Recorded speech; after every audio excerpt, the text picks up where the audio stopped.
All right, everybody. So we are going to start with a warm-up here so we can review yesterday's material before learning more about different angle pairs and their relationships. So starting with just naming the angle pairs. Okay, so I think we were able to yesterday kind of look at how we name angle pairs, but we want to make sure we know why certain ones have a relationship. So starting with 1 and angle 3, okay, so we got here's 1, here's 3, okay, these would be a vertical angles because we have the, right here we have the bow tie or the cross, and they are across from each other, okay, so vertical angles have to be non-adjacent, so that's why we call those. So that was actually a review from last time, but those will come up again as we go forward. Okay, so erase that. Looking at the next angle relationship, we have angle 1 and angle 5. Okay, now yesterday we talked about, the transversals and looking at the parallel lines. Okay, so we can tell these are parallel because of these arrows here. Okay, and here is our transversal. So this is what's cutting through the parallel lines. Okay, and we also talked about interior and exterior. So that's going to be important for how we name angles. So this is all interior. Okay, and then everything that's going to go above here or below, that's going to be your exterior. So those are going to be important vocab going forward. So looking at 1 and 5, we have 1 on the interior and 1 on the exterior. Okay, but they're on the same side of the transversal. So those are called corresponding.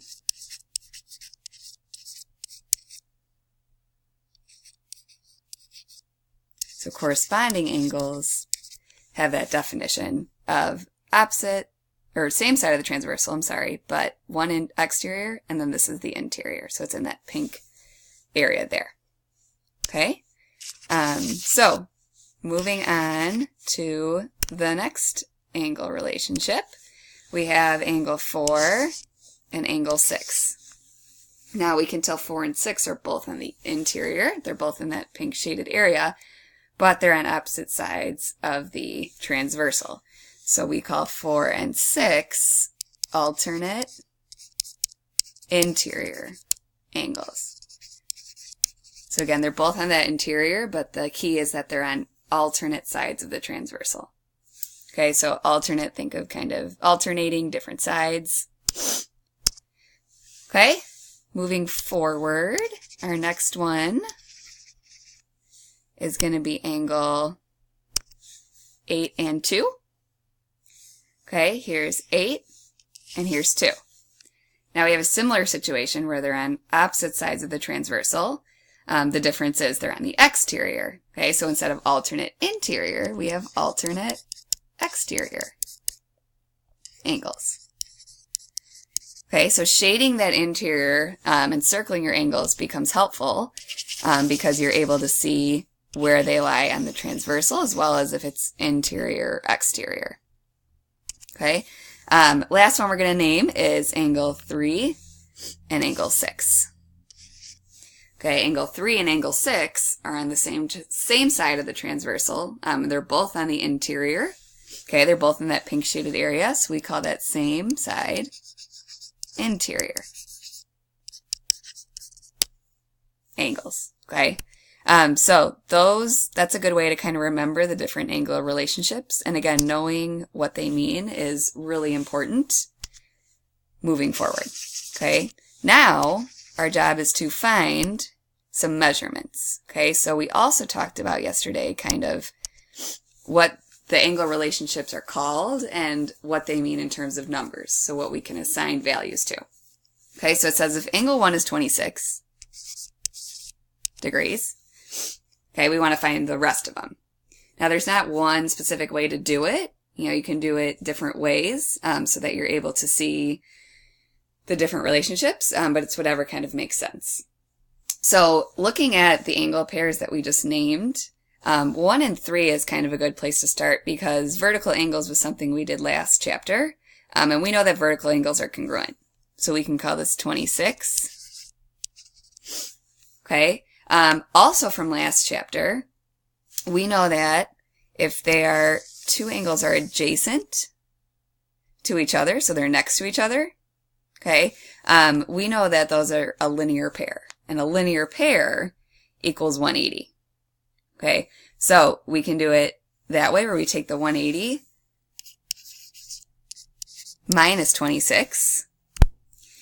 Now we know 180 minus 26 is going to give you 154. Okay, so that would make this angle 154 since those are a linear pair. Okay, now we can also look at 2 and 4 because if 1 and 3 are vertical angles, right, those are non-adjacent, 2 and 4 are also vertical angles. So that 154 can go here too. Okay, now, again, we need 5, 6, 7, 8 down here. Okay, so you can do this a couple different ways. Okay, you can look at some angle pairs and try and name them that way. So we know that same side interior angles, so 3 and 6, we already named them here. We know that 3 and 6 are supplementary, same side supplementary, which means they equal 180. Okay, so if this one's 26, 3 plus 6 is going to have to equal 180, and we already did the math up here. Okay, that 180, take away the 26, so this one was 154. Okay, we also know that 2 and 6 are corresponding. Okay, corresponding angles are congruent. So we could have also gone that way, where we have, this is 154, so this would be congruent. Okay, so again, multiple approaches to be able to do this. And then for the rest of it, you can either look at vertical angles or linear pairs, or we can use some of our knowledge of our new angles. Okay, so for instance, we know angle 3 and angle 5 are alternate interior because they're on different sides of the transversals, and they're also on that interior. So we can say that 3 and 5 are congruent because alternate interior are congruent. So this is 26. Okay, then again, we could use our new angle pairs. 1 and 7 are alternate exterior, and we know that those are congruent. You could also say that 5 and 7 are vertical angles, which are also congruent. Okay, and again, 154, 6 and 8 are vertical angles, so this would be 154. Okay, 8 and 2 are also alternate exterior, which means they're congruent, so 154, 154. So you can, use different ways to complete this problem, but it's also good to kind of check and make sure that they all are relating to each other, that we have the correct angles. Okay, so this will be a good guide for you moving forward to remember some of our newer angle pairs.